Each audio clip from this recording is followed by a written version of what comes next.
The sheep detectives ಹೆಸರು ಕೇಳಿದ ತಕ್ಷಣ ಇದು ಕಂಪ್ಲೀಟ್ ಮಕ್ಕಳ ಸಿನಿಮಾ ಅಥವಾ ಕಾಮಿಡಿ ಎಂಟರ್ಟೈನರ್ ಇರ್ಬೋದು ಅಂತ ಅನ್ಕೊಂಡಿದ್ದೆ. ಆದ್ರೆ ಟ್ರೈಲರ್ ನೋಡಿದಾಗ್ಲೇ ಒಂದು ಕ್ಯೂರಿಯಾಸಿಟಿ ಇತ್ತು. ಶೀಪ್ಗಳು ಮರ್ಡರ್ ಮಿಸ್ಟ್ರಿ ಸಾಲ್ವ್ ಮಾಡೋದು ಅಂದ್ರೆ ಹೇಗೆ, ಅದು ವರ್ಕ್ ಆಗ್ಬೋದಾ? ಹಾಗಾಗಿ ಸಿನಿಮಾ ನೋಡಿದ್ಮೇಲೆ ಆ ಕಾನ್ಸೆಪ್ಟ್ ನಿಜವಾಗ್ಲೂ ವರ್ಕ್ ಆಯ್ತಾ, ಏನೆಲ್ಲ ಇಷ್ಟ ಆಯ್ತು, ಏನೆಲ್ಲ ಕಷ್ಟ ಆಯ್ತು, ಎಲ್ಲವನ್ನ ಈ ರಿವ್ಯೂ ಹೇಳ್ತೀನಿ, ಬನ್ನಿ ನೋಡ್ಕೊಂಬರೋಣ. ಹಾಯ್, ಎಲ್ರಿಗೂ ನಮಸ್ಕಾರ ಅಂಡ್ ವೆಲ್ಕಮ್ ಟು ಖಡಕ್ ಸಿನಿಮಾ. ಇಲ್ಲಿ ಮುಖ್ಯ ಪಾತ್ರದ ಹೆಸರು ಜಾರ್ಜ್ ಹಾರ್ಡಿ. ಕುರಿಗಳನ್ನ ತುಂಬಾ ಪ್ರೀತಿಯಿಂದ ನೋಡ್ಕೊಳ್ಳುವಂತಹ ಈ ಶಪರ್ಡ್ ಪ್ರತಿದಿನ ಅವುಗಳಿಗೆ ಡಿಟೆಕ್ಟಿವ್ ನಾವೆಲ್ಸ್ ನ ಓದಿ ಹೇಳ್ತಾ ಇರ್ತಾನೆ. ಒಂದು ದಿನ ಜಾರ್ಜ್ ನಿಗೂಢವಾಗಿ ಸಾಯ್ತಾನೆ. ಹ್ಯೂಮನ್ ಪೊಲೀಸ್ ಇನ್ವೆಸ್ಟಿಗೇಷನ್ ಸ್ಲೋ ಆಗ್ತಾ ಇರುವಾಗ ಜಾರ್ಜ್ ಇಂದ ಡಿಟೆಕ್ಟಿವ್ ಕಥೆಗಳನ್ನ ಕೇಳ್ಕೊಂಡು ಬೆಳೆದಂತಹ ಕುರಿಗಳೇ ತಮ್ಮ ಓನರ್ನ ಸಾವಿನ ಹಿಂದೆ ಇರುವಂತಹ ನಿಜ ಹುಡುಕೋದಕ್ಕೆ ಹೋರಾಡ್ತವೆ. ಸೊ ಆ ಮರ್ಡರ್ ಮಿಸ್ಟ್ರಿ ಹಿಂದೆ ಇರುವಂತಹ ಸತ್ಯ ಏನು ಅನ್ನೋದೇ ಸಿನಿಮಾದ ಪ್ಲಾಟ್.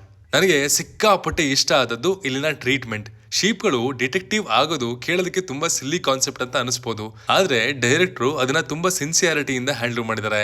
ಫಸ್ಟ್ ಫ್ಯೂ ಮಿನಿಟ್ಸ್ ನಲ್ಲಿ ಇದು complete light hearted family entertainer zone ಅಲ್ಲಿ ಸಾಗುತ್ತೆ. ಆದ್ರೆ ಕತೆ ಮುಂದೆ ಸಾಕ್ತಾ ಹೋದ ಹಾಗೆ ಗ್ರೀಫ್, ಲೋನ್ಲಿನೆಸ್ ಮತ್ತು ರಿಲೇಶನ್ಶಿಪ್ಸ್ ಬಗ್ಗೆ ಮಾತಾಡೋದಕ್ಕೆ ಸ್ಟಾರ್ಟ್ ಮಾಡುತ್ತೆ. ಆ ಟೋನಲ್ ಶಿಫ್ಟ್ ನನಗೆ ಪರ್ಸನಲಿ ತುಂಬಾ ಚೆನ್ನಾಗಿ ವರ್ಕ್ ಆಯ್ತು. ನಾನ್ ಚಿಕ್ಕವನಾಗಿದ್ದಾಗ ಈ ಜಾನರ್ನ ಸಿನಿಮಾ ತುಂಬಾ ಕಾಮನ್ ಆಗಿ ಬರ್ತಾ ಇದ್ವು. Stuart little, doctor do little, ಹೀಗೆ ಅನಿಮಲ್ಸ್ ನ ಕಥೆಯ ಭಾಗವಾಗಿ ಅಳವಡಿಸಿ ಅದರ ಸುತ್ತ ಹ್ಯೂಮನ್ಸ್ ನೇ ಸೈಡ್ ಕ್ಯಾರೆಕ್ಟರ್ಸ್ ತರ ಟ್ರೀಟ್ ಮಾಡಿ ಒಳ್ಳೆ ಎಮೋಷನ್ ಅನ್ನ ಜನರೇಟ್ ಮಾಡ್ತಾ ಇದ್ರು. ಇತ್ತೀಚೆಗೆ ಈ ತರದ ಕಂಟೆಂಟ್ ಗಳು ಕಮ್ಮಿ ಆಗೋಗಿತ್ತು, ಬಟ್ ಈ ಸಿನಿಮಾ ಆ ಜಾನರ್ನ ಮತ್ತೆ ರಿವೈವ್ ಮಾಡುತ್ತೆ ಅಂತ ಖಂಡಿತ ಅನಿಸ್ತು. ಹ್ಯೂಜ್ ಜಾಕ್ಮ್ಯಾನ್ ಅವರ ಜಾರ್ಜ್ ಪಾತ್ರ ಸ್ಕ್ರೀನ್ ಟೈಮ್ ಕಮ್ಮಿ ಇದ್ರು ಸಹ ಕಂಪ್ಲೀಟ್ ಸಿನಿಮಾದಲ್ಲಿ ಅವರ ಪ್ರೆಸೆನ್ಸ್ ಮ್ಯಾಜಿಕ್ ತರ ವರ್ಕ್ ಆಗುತ್ತೆ. ಶೀಪ್ ಕ್ಯಾರೆಕ್ಟರ್ಸ್ಗೆ ಕೊಟ್ಟಂತಹ ಪರ್ಸನಾಲಿಟೀಸ್ ಕೂಡ ತುಂಬಾ ಎಂಜಾಯಬಲ್ ಆಗಿತ್ತು.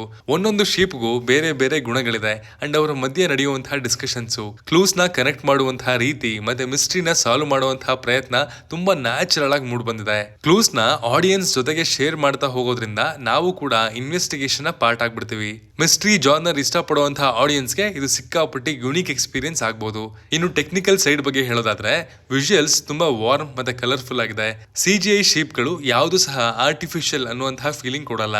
ಅದ್ರ ಹಿಂದೆ ಹೋಗಿರುವಂತಹ ಡೀಟೇಲಿಂಗ್ ಮೈಂಡ್ ಬ್ಲೋಯಿಂಗ್ ಅಂತಾನೆ ಹೇಳ್ಬೇಕು. ಬ್ಯಾಕ್ ಗ್ರೌಂಡ್ ಸ್ಕೋರ್ ಕೂಡ ಸಿನಿಮಾದ ಕೋಸಿ ಅಟ್ಮಾಸ್ಫಿಯರ್ ನ ಮೇಂಟೈನ್ ಮಾಡೋದ್ರಲ್ಲಿ ಒಳ್ಳೆ ಸಪೋರ್ಟ್ ಮಾಡುತ್ತೆ. ಎಸ್ಪೆಷಲಿ ಎಮೋಷನಲ್ ಸೀನ್ಸ್ ನಲ್ಲಿ ಮ್ಯೂಸಿಕ್ ತುಂಬಾ ಸಟಲ್ ಆಗಿ ವರ್ಕ್ ಆಗುತ್ತೆ. ಇಲ್ಲಿ ಕತೆ ತುಂಬಾ ಸೀರಿಯಸ್ ಅಲ್ಲ, ಆದ್ರೆ ಆ ಮೊಮೆಂಟ್ ಅಲ್ಲಿ ಆ ಘಟನೆಗಳ ಜಾಲದೊಳಗೆ ನಮ್ಮನ್ನ ಎಂಗೇಜಿಂಗ್ ಆಗಿ ಇಡುವಂತಹ 100% ಪ್ರಯತ್ನ ಆನ್ ಪಾಯಿಂಟ್ ಲ್ಯಾಂಡ್ ಆಗುತ್ತೆ. ಇದು ದಿನಗಟ್ಲೆ ನೆನಪಲ್ಲಿ ಉಳಿಯುವಂತಹ ಸಿನಿಮಾ ಆಗದೆ ಇರಬಹುದು, ಬಟ್ ಆ ಮೂಮೆಂಟ್ಗೆ ಸಿನಿಮಾ ನೋಡಿ ಮುಗಿಸೋವರೆಗೂ ಒಂದು ಕಾಮ್ ವೈಬ್ ಅನ್ನ ಕೊಡುತ್ತೆ ಅಂತ ಹೇಳ್ಬೋದು. ಆದ್ರೆ ಸಿನಿಮಾ ಪರ್ಫೆಕ್ಟ್ ಅಂತ ಹೇಳೋದಕ್ಕಾಗಲ್ಲ. ಮಿಸ್ಟ್ರಿ ಜಾನರ್ ರೆಗ್ಯುಲರ್ ಆಗಿ ನೋಡೋರಿಗೆ ಕೆಲವು ಟ್ವಿಸ್ಟ್ ಸ್ವಲ್ಪ ಪ್ರಿಡಿಕ್ಟಬಲ್ ಅಂತ ಅನಿಸ್ಬೋದು. ಕೆಲವು ಸಪೋರ್ಟಿಂಗ್ ಹ್ಯೂಮನ್ ಕ್ಯಾರೆಕ್ಟರ್ಸ್ ಗಳನ್ನ ಇನ್ನು ಎಕ್ಸ್ಪ್ಲೋರ್ ಮಾಡಬಹುದಿತ್ತೇನೋ ಅಂತ ಕೂಡ ಅನಿಸ್ತು. ಬಟ್ ಓವರ್ ಆಲ್ ಖಡಕ್ ಆಗಿ ಹೇಳೋದಾದ್ರೆ ದ ಶೀಪ್ ಡಿಟೆಕ್ಟಿವ್ಸ್ ಕಂಪ್ಲೀಟ್ಲಿ ಮಜಾ ಕೊಡುವಂತಹ ಸಿನಿಮಾ. ಇದು ಕೇವಲ ಟಾಕಿಂಗ್ ಶೀಪ್ ಸಿನಿಮಾ ಅಲ್ಲ, ಮಿಸ್ಟ್ರಿ, ಕಾಮಿಡಿ ಮತ್ತೆ ಎಮೋಷನ್ಸ್ ನ ತುಂಬಾ ಚೆನ್ನಾಗಿ ಬ್ಲೆಂಡ್ ಮಾಡಿರುವಂತಹ ಹೋಲ್ಸಮ್ ವಾಚ್.